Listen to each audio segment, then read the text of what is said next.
여러분 안녕하세요.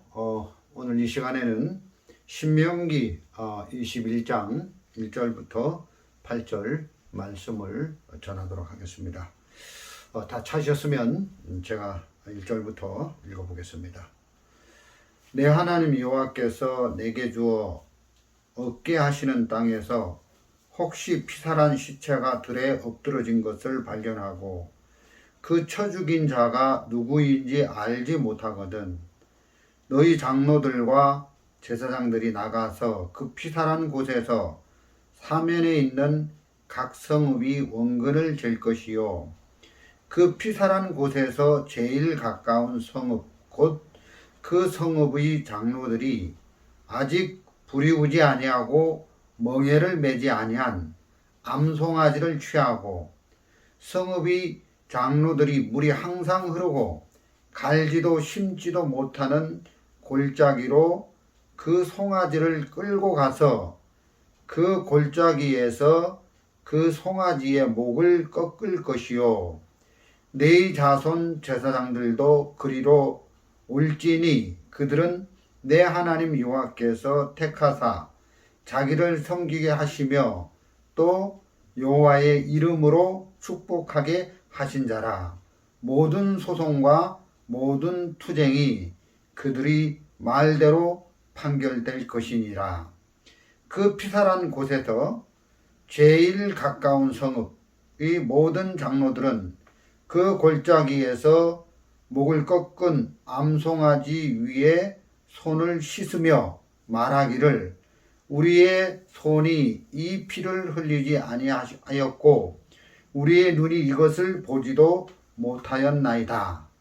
여호와여 주께서 속량하신 주의 백성 이스라엘을 사하시고 무죄한 피를 주의 백성 이스라엘 중에서 머물러 두지 마옵소서 하면 그 피 흘린 죄가 사함을 받으리니.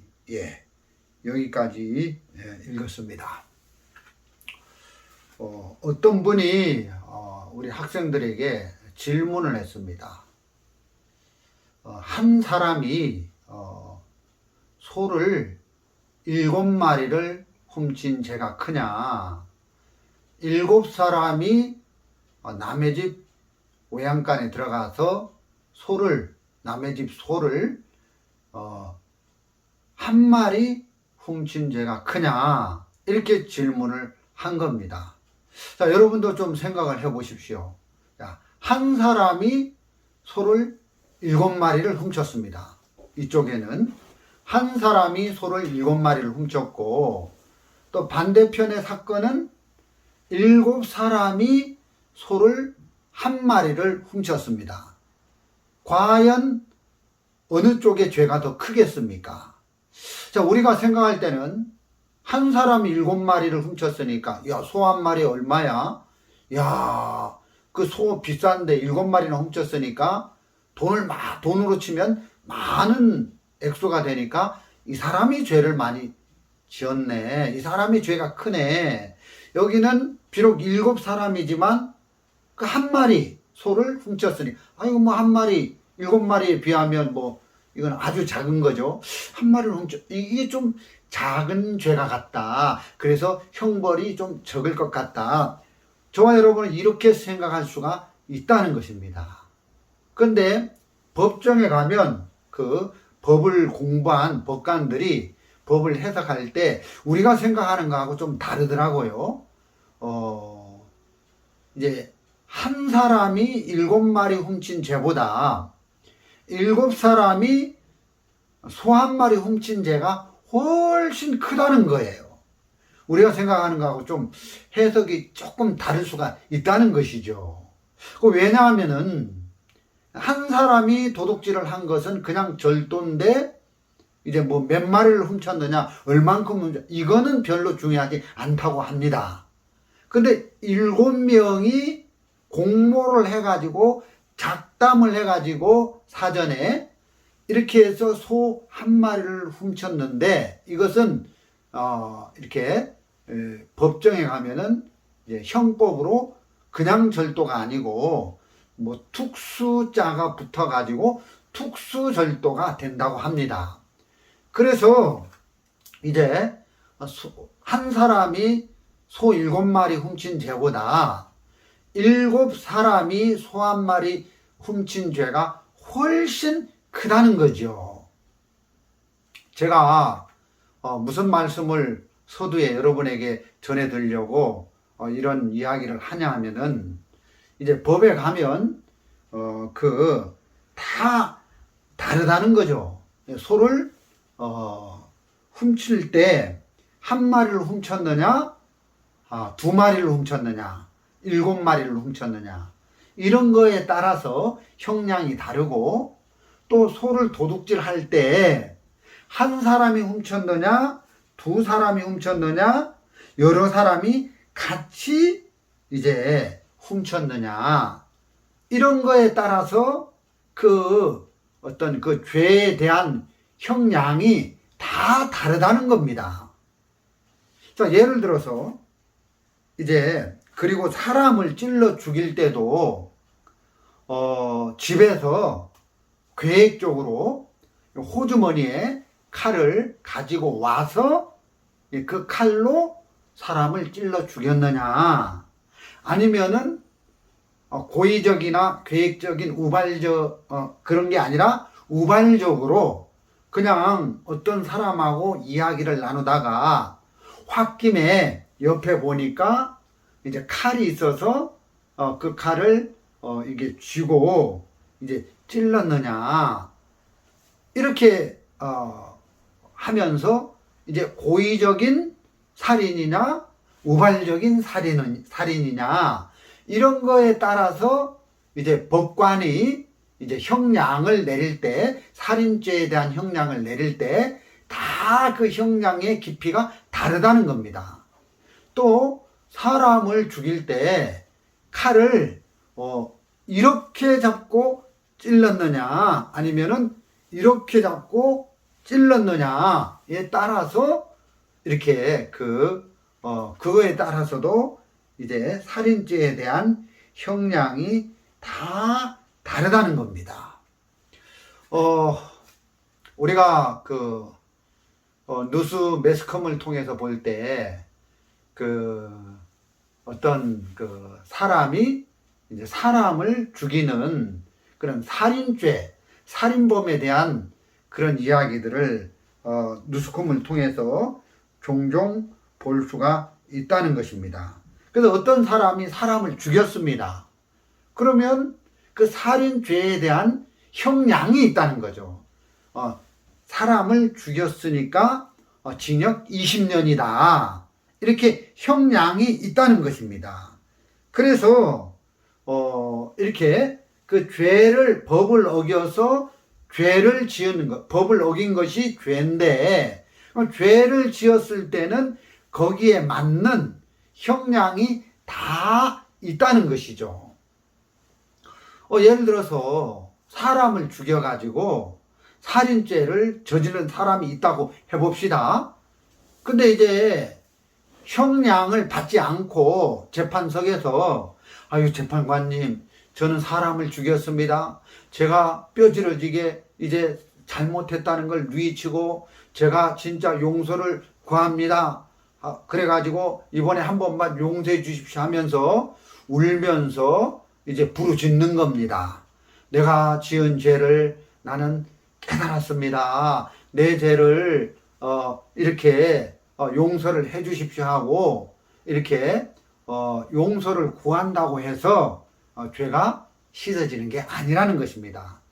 죄를 지은 사람은 거기에 맞는 형벌을 받아야 된다는 것이죠.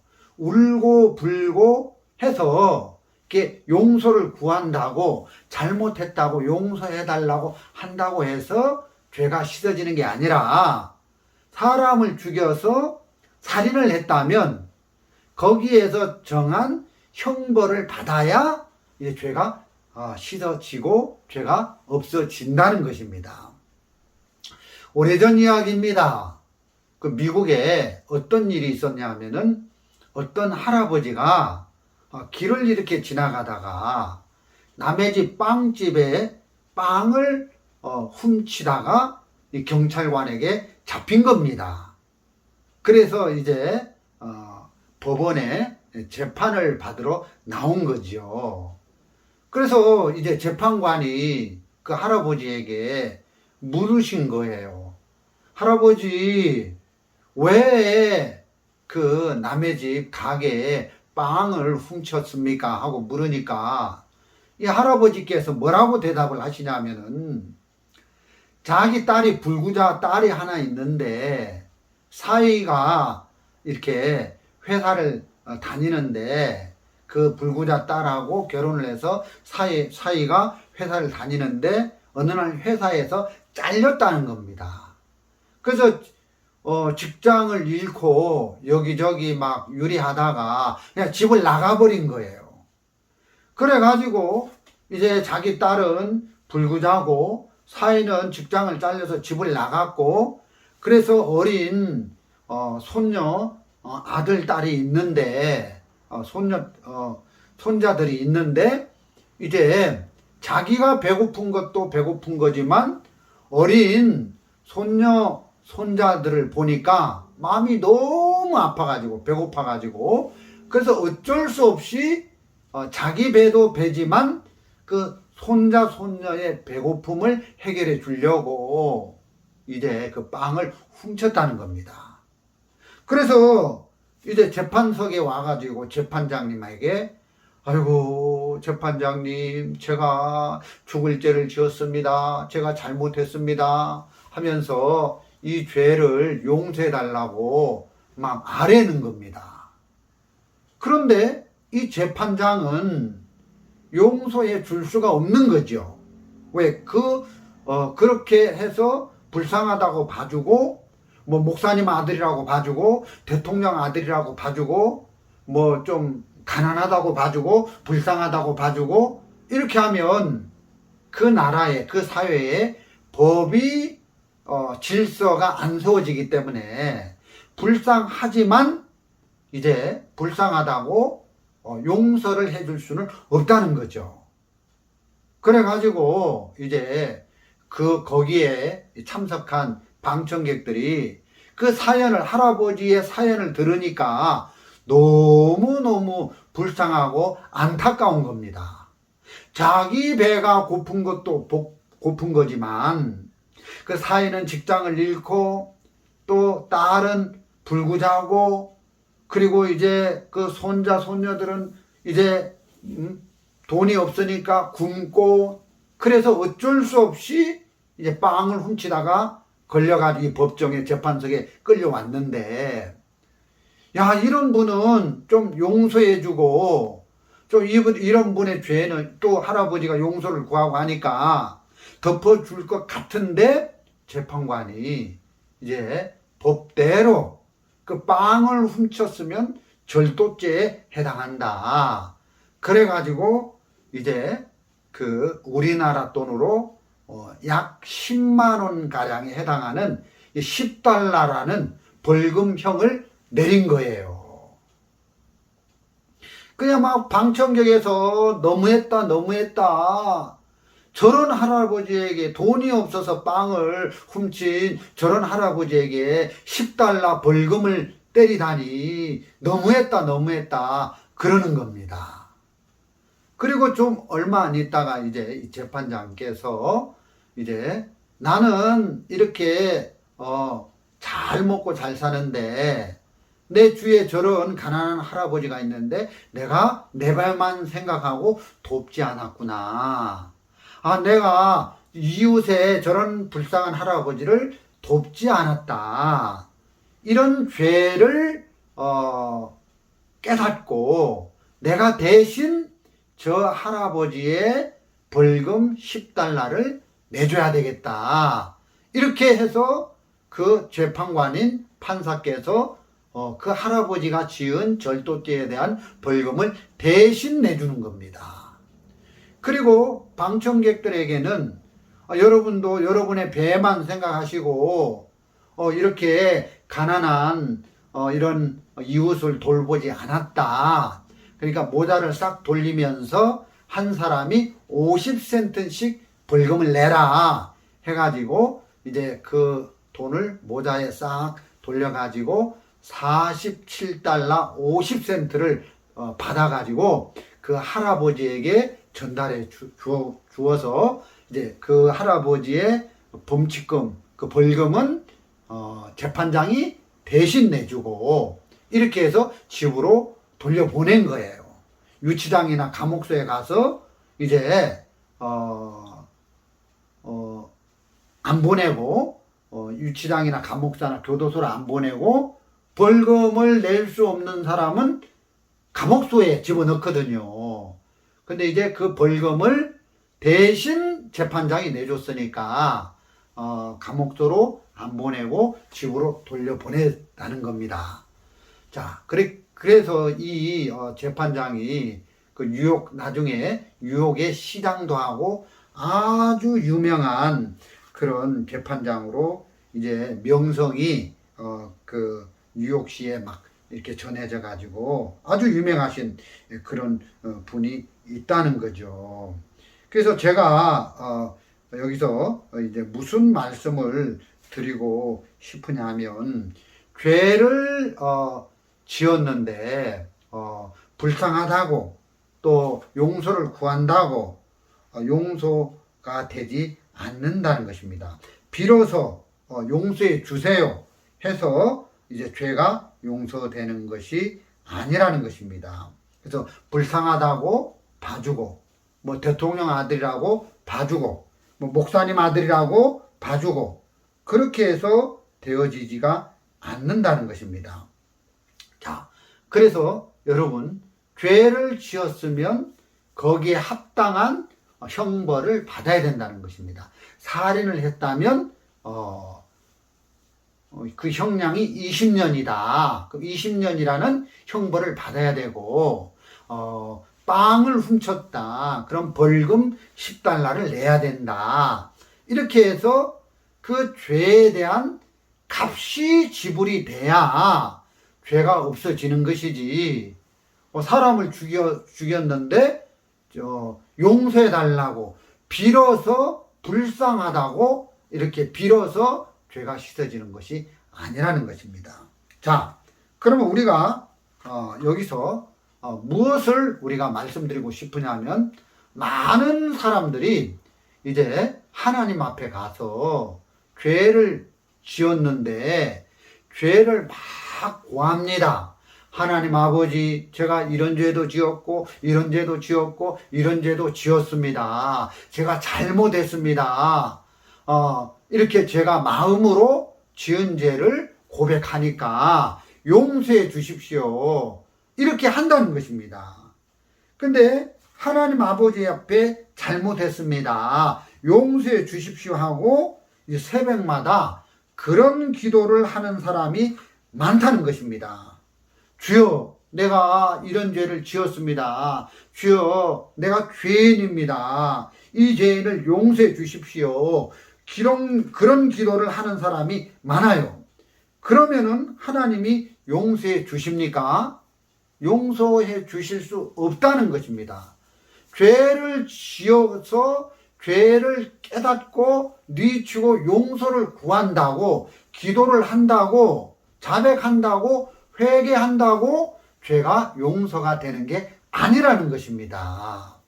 죄를 지은 사람에게는 반드시 그 법이 그것을 용납을 못하는 거예요. 법이 있기 때문에 그냥 용서를 못 해준다는 것이에요. 법이 그거를 용납을 못한다. 용서해 달라고 빌어서 죄가 용서가 되지 않는다는 것입니다. 그래서 죄를 용서해 달라고 하나님께 기도한다고 하나님이 그 죄를 용서해 줄 수가 없다는 것입니다. 사람을 죽이고 이렇게 도둑질을 했다면 뭐 사람을 죽였다, 징역 20년이다, 도둑질을 했다, 벌금 10만 원이다. 그래서 그 법을 어긴 것에 대하여 이렇게 죄값이 지불돼야 그 죄에서 벗어날 수가 있게 된다는 것입니다. 자, 그러면 우리가 이 성경 하나님의 세계도 전부 다 법이잖아요. 살인하지 말라, 간음하지 말라, 도둑질하지 말라, 탐내지 말라, 부모를 공경해라. 전신의 법이잖아요. 근데 그 법을 어겼을 때 하나님, 내가 이 법을 어겼습니다. 10계명의 몇 계명을 어겼습니다. 잘못했습니다. 용서해 주십시오. 그렇게 한다고 해서 하나님이 죄를 용서해 주는 것이 아니라는 거예요. 그러니까 우리가 죄를 용서해 달라고 하나님 앞에 울고 불고 주여 이 죄는 용서해 주십시오. 그거는 아무런 효험이 없다는 것입니다. 효험이 없어요. 절대로 효험이 없다는 것입니다. 그런데 많은 사람들이 아이고 내가 죄를 지어서 죄가 많구나. 아이고 내가 죄가 많아서 그 죄를 씻어보려고 울고 불고 짜고 하는데 새벽마다 비로소 죄가 씻어지는 게 아니에요. 그러면 이 성경에서 우리 죄가 씻어지는 길이 어떻게 우리 죄가 씻어진다고 하나님의 말씀에 되어져 있습니까? 죄를 씻는 길이 어떻게 죄가 씻어지는 것이냐?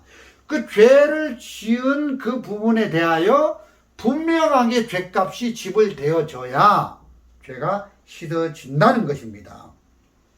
자, 우리가 하나님 앞에 죄를 범했습니다. 그럼 반드시 그 지은 죄에 대하여 죄값이 지불되어져야 된다는 것입니다. 자, 아까 어떤 사람이 사람을 죽였습니다. 그럼 징역 20년이다. 20년이라는 죄값이 형벌이 지불돼야 되고 도둑질을 했다. 그러면 벌금 10달러다. 이렇게 죄값이 지불되어져야 죄가 씻어진다는 것입니다. 자, 우리가 하나님 앞에 죄를 지었으면 자, 여러분들이 양심이 증거를 할 거예요. 여러분들이 한평생 인생을 살면서 양심이 증거를 한다는 거죠. 아, 이런 죄도 짓고 내가 하나님 앞에 죄를 지었다. 그래서 죄의 값을 내놓아야 그 죄가 용서가 된다는 말입니다. 그래서 성경에서 하나님의 법을 어기고 죄를 지은 사람은 무조건 사형이다. 그래서 성경에서는 죄삭은 사형이요 하는 말씀이 있습니다. 자, 로마서 6장 23절 말씀을 한번 같이 보도록 하겠습니다. 자, 성경 말씀 로마서 6장 23절입니다. 다 찾으셨으면 제가 한번 읽어 보겠습니다. 자, 로마서 6장 23절입니다. 죄의 삭은 사망이요 하나님의 은사는 그리스도 예수 우리 주 안에 있는 영생이니라. 자, 이 성경에 보니까 죄의 값을 내놓아야 그 죄가 용서가 된다는 말이 있다는 거죠.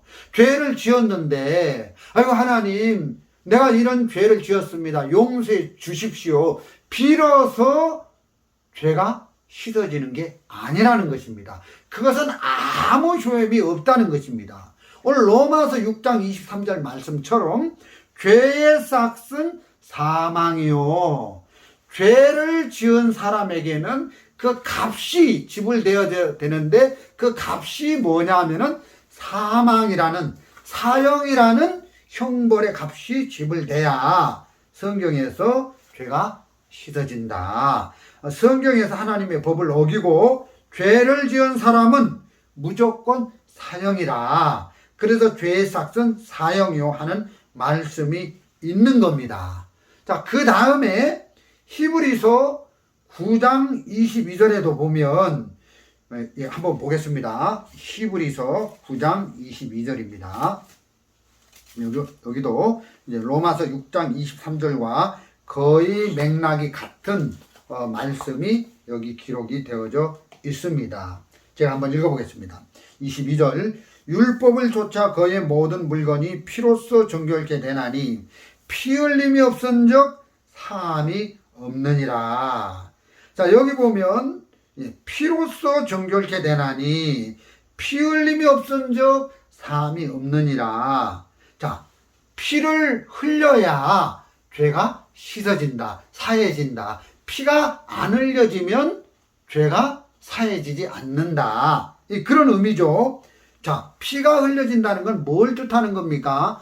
피가 흘려질 때 이제 사람이 죽잖아요. 사람이 죽을 때 피를 흘리는데, 다시 말하면 피 흘림이 없은즉 사함이 없느니라. 이 말은 죽지 않고는 그 죄가 씻어지지 않는다는 거죠.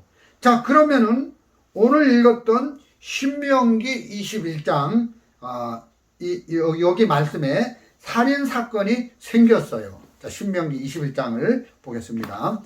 신명기 21장. 예.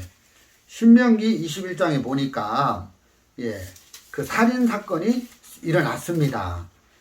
어느 날 잠을 자고 아침에 일어나 보니까 들에 피살한 시체가 있는 거예요.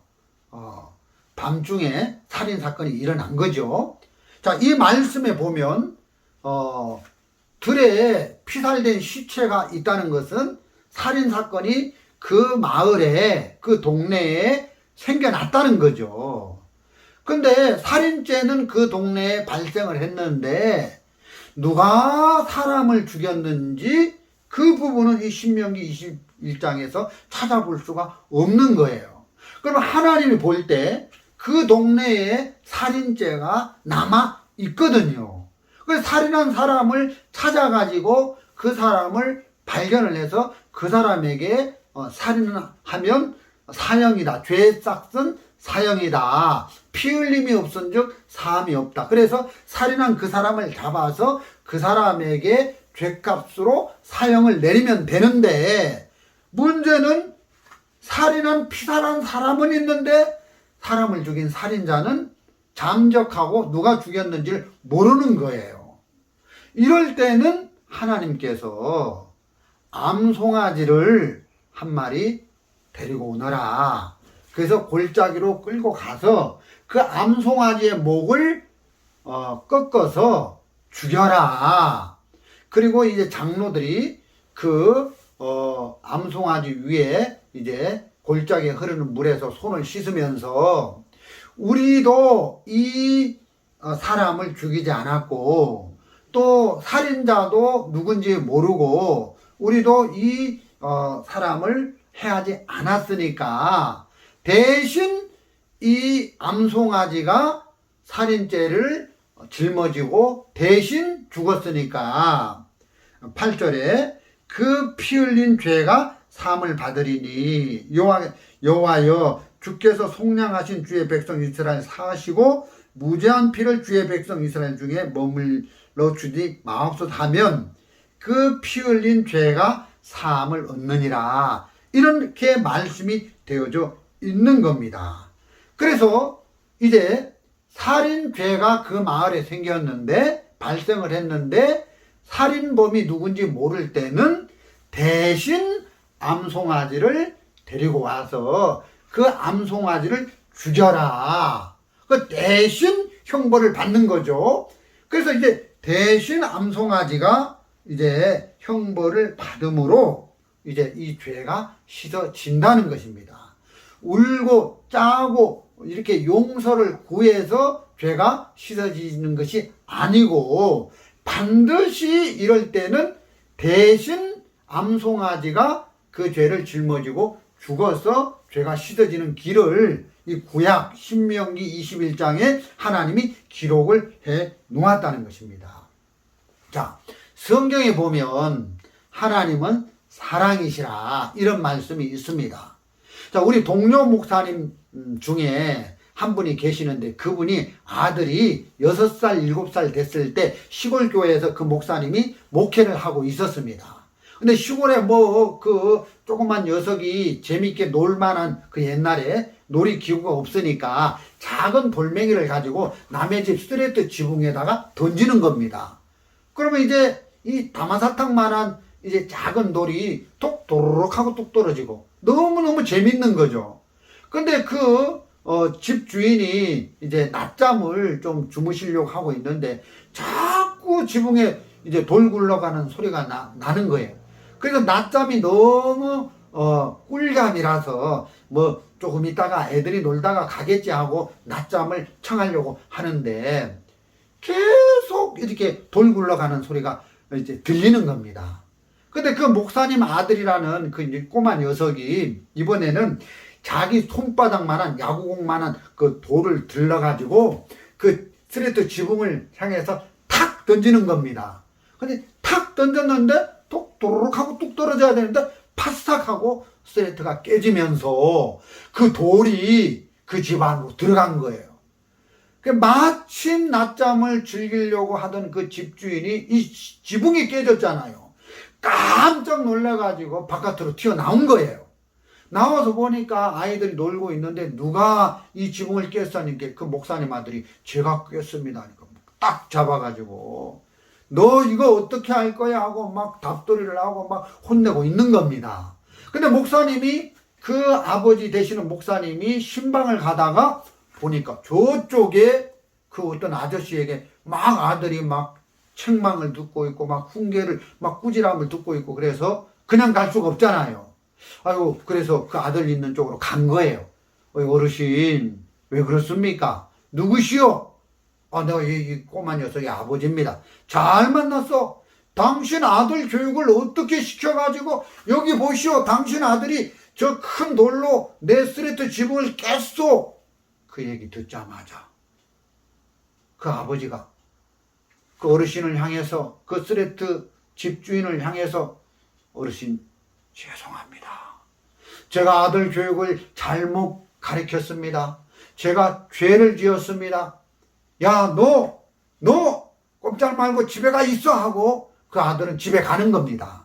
죄는 아들이 지었는데 아들은 이제 집에 보내고 잘못했습니다. 제가 책임지겠습니다. 죽을 죄를 지었습니다. 제가 교육을 잘못 가르쳤습니다. 이렇게 하면서 그 어르신에게 자기가 책임을 다 진다고 얘기를 하는 겁니다.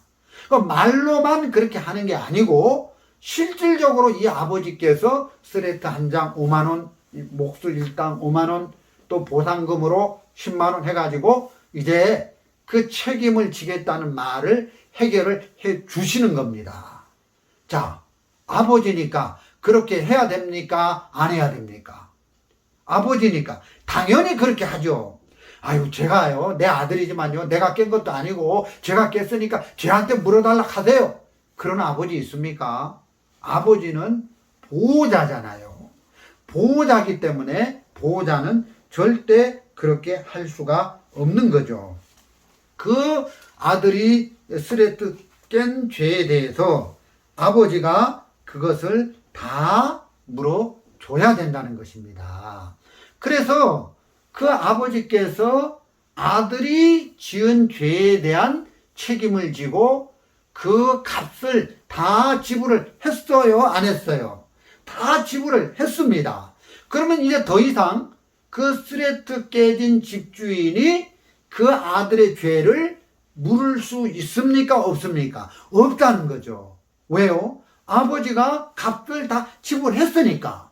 말로만 책임지겠습니다. 제가 해결하겠습니다. 해놓고는 용서해 주십시오 하고 막 빌어서 이게 아닙니다. 실질적으로 책임을 지고 그 값을 지불을 했다는 것입니다. 그러니까 그 값을 지불을 했으니까 그 아들이 지은 죄에 대한 그 값을 아버지가 충분하게 지불을 했으니까 더 이상 그 집주인이 죄를 물을 수가 없다는 것입니다. 그래서 그 죄를 지었을 때 우리가 죄를 지었을 때 빌어서 뭐 용서를 구해서 뭐 기도해서 죄가 씻어지는 게 아니고 죄에 대한 값이 지불돼야 된다. 이런 말씀을 드리는 거죠. 사람을 죽였으면 징역 20년이다. 이런 형벌을 받아야 되고 뭐 도둑질을 했으면 10달러 벌금을 내야 되는 것처럼 이 아들이 남의 집 지붕을 깼으면 아버지가 보호자가 되시니까 대신 그 값을 지불해 줘야 이 죄가 없어지고 죄가 끝나는 거다. 이런 말씀을 드리는 겁니다. 그 하나님의 법에는 죄를 씻으려면 피가 흘려져야 된다고 되어져 있는 겁니다. 우리가 조금 전에 방금 신명기 21장에도 그 마을에 살인죄가 일어났습니다. 그러면 누가 살인범인지 모를 때는 대신 이제 암송아지가 죽어야 된다는 거죠. 그 죄를 암송아지가 대신 짊어지고 암송아지가 피를 흘리고 죽어야 그 죄가 씻어진다. 그래서 죽어서 피를 흘려서 그 죄가 없어진다. 이런 말씀을 제가 드리는 겁니다. 하나님의 법에는 그 죄를 씻으려면, 그 죄를 없애려면 피가 흘려져야 된다. 피가 흘려져야 죄가 씻어진다. 이런 말씀을 드리는 거죠. 자, 그러면 이제 우리 이야기를 해봅시다. 저와 여러분의 이야기를 한번 해봅시다. 저와 여러분이 우리가 이 세상을 사는 동안 하나님의 율법을 지키지 못하고 죄를 지었습니다. 이렇게 죄를 지으면서 살았습니다. 양심의 법을 어기고, 여러분 양심에다가 물어보세요. 한평생 인생을 살아가는데 정말 양심의 법을 거스르면서 하지 말아야 될 이런 짓을 했습니다. 그런 것들이 다 죄거든요. 그리고 이제 크고 작은 여러 가지 죄들을 지으면서 우리가 이렇게 인생을 살았습니다. 그래서 우리가 하나님 앞에 오면, 아이고 하나님, 제가 죄인입니다. 이 죄를 용서해 주십시오 하고 새벽에 기도하고 금요 철야 기도하고 눈물로 울고불고 짜고하면서 죄를 용서해 달라고 기도하는 사람들이 참 많이 있습니다.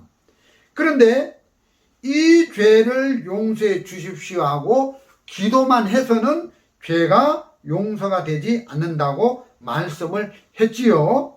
그러면 이 죄를 씻으려면 기도를 해서 죄가 씻어지는 게 아니고 회개를 해서 죄가 씻어지는 게 아닙니다. 이 죄를 씻으려면 죄값이 지불돼야 한다는 것이죠. 죄값을 지불해야 판사가 그 죄는 이제 없어졌어. 그 죄는 이제 해결된 거야. 죄값이 지불이 안 되면은 죄가 안 없어진다는 것입니다. 그래서 내가 예를 들어 내가 이제 죄를 범했다. 그러면 내가 그 형벌을 받아야 되고, 멸망을 받아야 되니까, 그래서 내가 지은 죄에 대하여 형벌을 받으면 안 되니까 누군가가 나를 대신해서 형벌을 받아줘야 되는데, 내 대신에 형벌 받아줄 사람이 이 세상에는, 이 지구 안에는 아무도 없다는 것입니다. 만일 우리 어머니가, 내가 아들인데 죄를 지었습니다. 아이고 어머니가, 나는 인생을 많이 살았으니까 우리 아들이 이제 죄를 지었는데 이제 살 날이 많은데 내가 대신 하나님 우리 아들의 죄를 대신해서 벌받아서 사형을 받아서 죽어줄 테니까 우리 아들을 살려주십시오 하고 이렇게 나오면 하나님께서 뭐라고 말씀하시냐면, 그것은 안 된다. 아들도 죄를 지어서 더러운 죄인이라 죽어야 되고, 어머니도 죄를 지어서 더러운 죄인이라 죽어야 되기 때문에 안 된다. 너도 죽어야 되고 아들도 죽어야 된다. 그래서 안 된다. 이렇게 말씀을 하시는 거예요. 빵을 훔친 할아버지가 죄를 지었으면 이제 그 10달러를 내야 되는데, 이 빵을 훔친 이 할아버지가 이 돈을 낼 능력이 안 되니까 판사가 대신 내주는 것처럼 이렇게 10달러를 내야 되는 거죠. 그래서 사람을 죽였다. 그러면 20년 형벌을 받아야 된다. 이렇게 그 죄에 대해서 죽음이라는 형벌이 이렇게 지불돼야 죄가 씻어진다는 것입니다. 근데 우리가 죄를 지었습니다. 그래서 우리가 지은 죄에 대하여 우리가 형벌을 받고 죽으면 안 되니까 하나님은 우리가 지은 죄에 대하여 예수님에게 대신 그 죄를 넘겨서 예수님이 우리가 지은 죄에 대한 형벌을 대신 받게 해서 우리의 죄를 다 씻어 주셨다는 것입니다.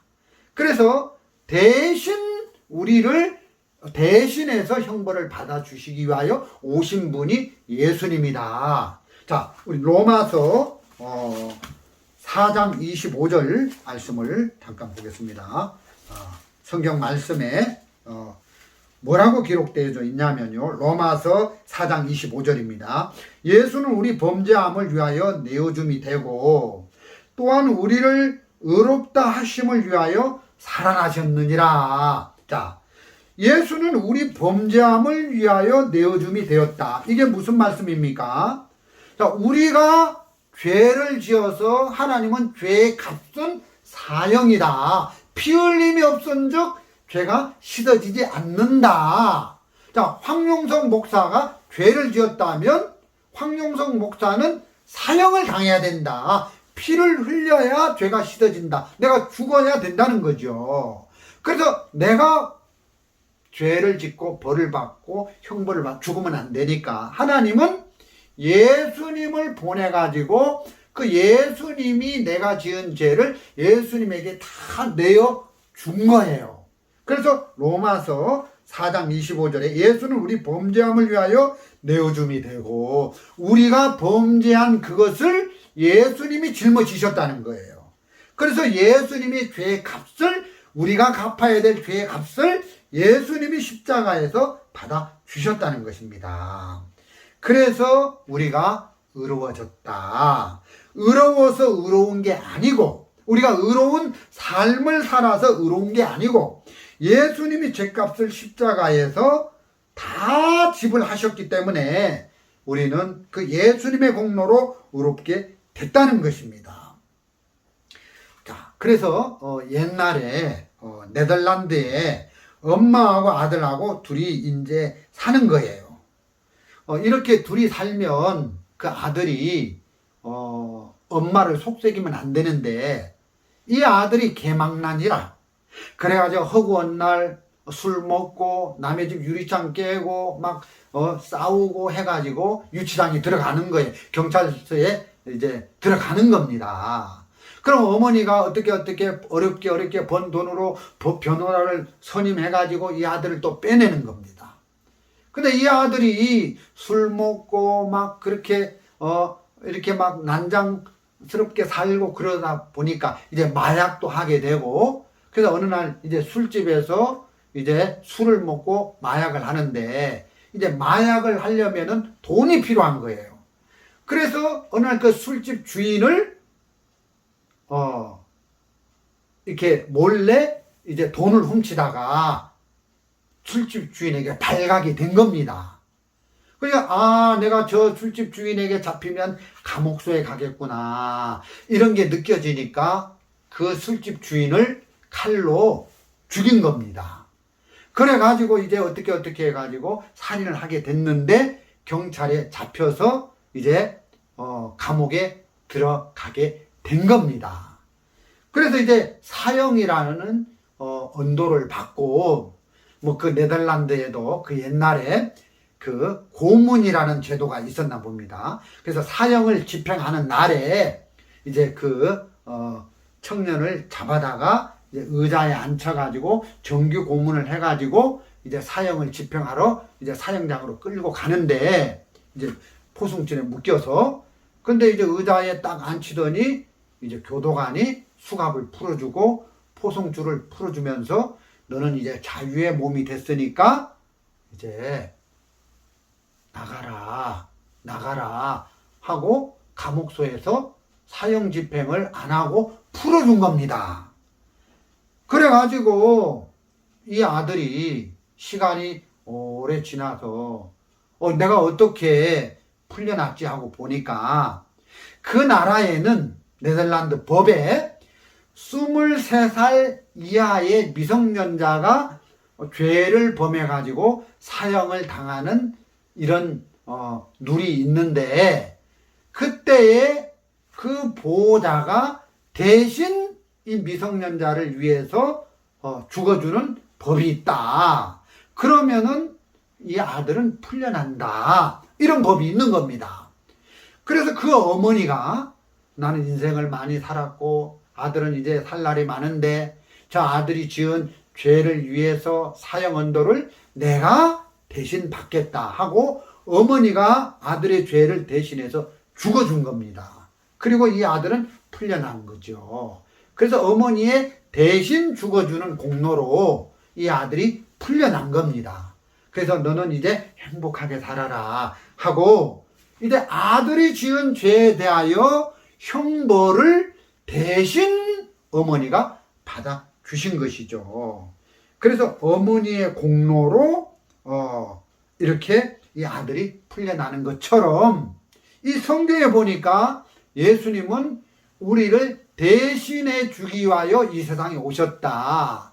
그래서 이 예수님이 이 세상에 오셔서 우리의 죄를 대신 짊어지시고 우리가 죄를 지어서 형벌로 사형을 당해야 되는데 그 형벌을 예수님이 대신 짊어지시고 또 사형을 대신 받아주시고 이런 우리를 대신해서 죽어주시기 위하여 오신 분이 예수님이라고 이렇게 되어져 있는 것입니다. 그래서 대신 죽어서 우리를 구원하시는 것을 보고 대속이다 이렇게 말씀을 드리는 겁니다. 자, 마가복음 10장 45절을 한번 보겠습니다. 자, 마가복음 10장 45절입니다.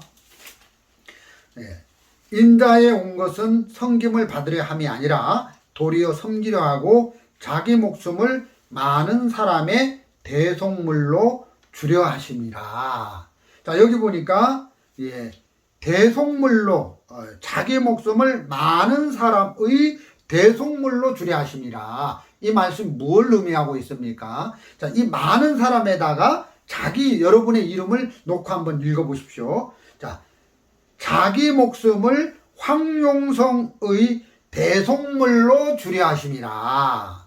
자, 자기 목숨을, 예수님의 목숨을 저와 여러분의 이름을 여기다가 놓고 읽어보면 우리 대속물로 주려 하심이라. 얼마나 좋습니까? 우리의 대속물, 우리 대신 벌받아 주시는 분이다. 이런 뜻입니다. 자, 아까 네덜란드에 23세 밑에 미성년자가 죄를 지어서 사형을 당할 때 그 보호자가 대신 벌을 받아주면 풀려날 수 있는 겁니다. 그래서 어머니의 공로로 이 아들이 행복하게 살 수 있었던 것처럼 자, 이 마가복음 10장 45절에는 자기 목숨을 많은 사람이 대속물로 주기 위하여 예수님이 이 세상에 오셨다. 이렇게 말씀을 하고 있으니까 저와 여러분이 죄를 범하고 율법을 어겨서 죄의 값은 사형인데 이 죄를 지은 사람은 이제 사형이라는 값이 지불돼야 죄가 없어지는 것인데 하나님은 재판관입니다. 우리는 그 죄를 지은 죄인입니다. 그래서 재판관 되신 하나님이 우리에게 죄를 물어야 되는데 예수님이 이 세상에 오셔서 대신 벌을 받아 주셨으니까 우리는 그 예수님의 공로로 이렇게 죄에서 벗어나서 이렇게 살 수 있게 되어졌다는 것입니다. 얼마나 감사한 말씀인지 말로 다 할 수 없는 겁니다. 그래서 예수님은 우리를 대신해서 죽어주시는 대속물이다. 이런 말씀을 드리는 거죠. 우리를 대신해서 우리를 구원하시는 것을 보고 대속이다. 이런 말씀을 드리는 겁니다. 그리고 수고하고 무거운 짐진 자들아 다 내게로 오라 내가 너희를 쉬게 하리라. 이렇게 성경 말씀이 되어져 있는 것입니다. 우리가 인생을 살면서 죄 문제뿐만 예수님이 대신 짊어진 게 아니라 우리가 슬픈 인생을 사는데 그 슬픔을 예수님이 대신 짊어지셨다. 우리 한평생 어렵게 힘들게 수고 속에 살았는데 우리의 어려움을 대신 짊어지셨다. 우리의 수고를 예수님이 대신 짊어지셨다. 그래서 수고하고 무거운 짐진 자들아 다 내게로 오라. 내가 너희를 쉬게 하리라. 이런 말씀이 있는 겁니다. 그래서 너무너무 좋은 겁니다. 저는 젊었을 때 군대를 갔습니다. 군대를 갔는데 그 훈련소에서 새 워카 군화를 준 겁니다. 그래서 한 번도 안 신어본 그 길들여지지 않는 워카를 신고 자대 배치를 받아가지고 이제 전방 부대에 갔습니다. 이등병 계급장을 달고. 근데 그 다음날 완전 군장을 해가지고 10km 구보를 한다는 겁니다. 마라톤이죠. 그래서 걱정이 되는 거예요. 이 군화가 딱딱한데 질이 안 났는데 이게 이 군화를 신고 완전 군장을 해가지고 이제 군장을 메고 이제 총을 메고 방독면을 옆에 타고 탄티를 띠고 이제 머리에 이제 철모를 쓰고 이러면 진짜 막 제 몸도 가늠하기 힘든데 그래서 이제 달리기 구보를 하는 거죠. 마라톤을. 그럼 이제 발바닥이 다 까지고 뭐 이제 물집이 생기고 야 내가 10km를 이렇게 완전 군장해서 구보 훈련을 처음 받는데 너무 두려운 겁니다. 아니나 다를까 다음날 돼서 10km 구보를 하는데 언덕을 만난 거예요. 저는 어려서부터 이제 허리 디스크가 있어서 허리가 안 좋거든요.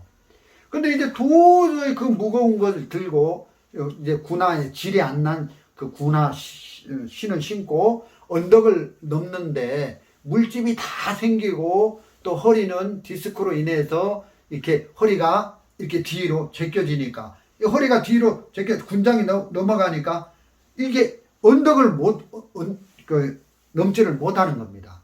근데 그 부대끼리 이렇게 시합을 하는데 그 부대원 중에 한 명이라도 완주를 못하고 낙오를 하면 다시 뛰는 거예요. 그래서 옆에 있는 친구들이 제가 너무 힘들어 하니까 총도 대신 매주고 철모도 대신 매주고 군장도 대신 매주고 뭐 탄띠 뭐 다 대신 매주고 저는 이제 몸에서 그걸 다 이제 없애고 나니까 몸만 남는 거죠. 그래가지고 이제 가뿐하더라고요. 그래서 제가 제일 먼저 우리 부대에서 제일 선두에서 제일 먼저 들어왔거든요. 그 친구들이 너무 감사한 겁니다. 제 철모 대신 해주고 그 친구가 대신 내 무거운 총을 대신 짊어주고 내 군장을 대신 짊어져 주니까 저는 몸만 남는 거죠. 그래서 완주할 수 있었다는 것이죠. 자, 예수님이 대신 짊어지러 오셨다. 내 슬픔을 예수님이 대신 짊어지시고 내 고통을 예수님 대신 짊어지시고 내 죄뿐만 아니라 내 형벌뿐만 아니라 크고 작은 인생에 내가 감당할 수 없는 모든 문제를 예수님이 다 짊어지셨다. 이런 예수님이 저와 여러분에게 계신다. 이게 너무너무 감사한 겁니다. 저는 오래전에 아프리카에서 선교를 했습니다. 아주 열악한 그런 낙후된 나라에서 10년 동안 선교를 했는데 그날에는 전기가 안 들어옵니다. 수도도 없습니다. 그래서 촛불로 밤을 어둠을 밝히고 또 이렇게 우물가에 가서 물을 퍼다가 이렇게 살고 또 이제 가스가 없어서 이렇게 숯이나 나무로 밥을 해서 먹고 그런 진짜 낙후된 나라에서 10년 동안 우리 아이들 3명을 데리고 가서 살았는데 거기는 뭐 말라리아 모기도 많고 황토병도 많고 진짜 몸이 아파도 병원에 가서 치료도 할 수 없고 진짜 모든 것이 다 열악한데 그 하나님께서 예수님께서 그 아프리카 오지 나라에서 그 어려운 문제를 만날 때 예수님 다 짊어져 주시고 병을 만나가지고 말라리아 수없이 많이 걸렸지만 예수님 다 그 병을 짊어져 주시고 우리 가족들 5명에게 건강하게 해주시고 그래서 이제 근심된 일을 만났지만 그 근심을 예수님이 가져가지고 다 해결해 주시니까 저는 너무너무 그 예수님이 좋은 겁니다. 저도 목사지만 신앙생활을 하거나 인생을 살다 보면 정말 하지 말아야 될 부끄러운 일들을 할 때가 있습니다. 내가 나를 봐도 부끄러운 일들이 있는데 성경에는 뭐라고 되어 있냐면은 우리의 부끄러움을 예수님이 그 부끄러움까지도 다 짊어지셨다는 것입니다. 그래서 내가 부끄러운 일이 있어. 내가 대신 부끄러워해 줄게. 내가 부끄러운 일이 많아. 근데 예수님이 내가 너의 부끄러움을 대신해 줄게 해서 예수님이 십자가에 못 박혀 돌아가실 때, 자, 예수님이 어떻게 돌아가셨습니까? 그 예수님의 겉옷을 로마 군병들이 4조각을 내가지고 다 하나씩 가져갔습니다. 그 예수님의 속옷은 통으로 됐으니까 찢을 수가 없잖아요. 그래서 제비를 뽑아가지고 한 사람이 가져갔습니다. 겉옷도 다 나누어 줬고 속옷도 누가 제비를 뽑아서 가져갔으니까 예수님은 벌거벗은 상태로 십자가에 못 박혀 돌아가셨다는 것입니다. 그래서 예수님이 벌거벗었으나 부끄러워하지 아니하시고 히브리서의 말씀에 보면 그렇게 되어져 있는 겁니다. 그 부끄러운 것을 개의치 아니하시고 히브리서 말씀에 우리의 부끄러움을 예수님이 개의치 아니하셨다. 그래서 벌거벗었으나 부끄러워 아니하시고 내가 부끄러운데 예수님이 그 부끄러움 내가 대신 짊어질게 해서 우리의 부끄러움까지 다 짊어지어 주셨다. 이런 예수님이 우리에게 계신다는 게 너무너무 감사한 것입니다. 자, 죄를 지은 사람은 죄가 씻어지는 길이 있는데 죄의 값이 지불돼야 된다. 자, 아까 얘기했죠. 그 빵을 훔쳤으면 그 사람이 벌금을 내야 된다. 사람을 죽였으면 그 사람이 형벌을 받아야 된다. 근데 예수님은 우리를 대신 벌 받아주기 위해서 오신 분이다. 그래서 예수님이 대신 우리의 죄를 짊어지시고 형벌을 받으러 오신 분이다. 그래서 몇 장이죠? 그 베드로전서 2장을 한번 보겠습니다. 베드로전서 2장 22절 24절까지 읽어보겠습니다. 저는 죄를 범치 아니하시고 그 입에 쾌사도 없으시며 예수님은 죄가 없으시다는 것입니다.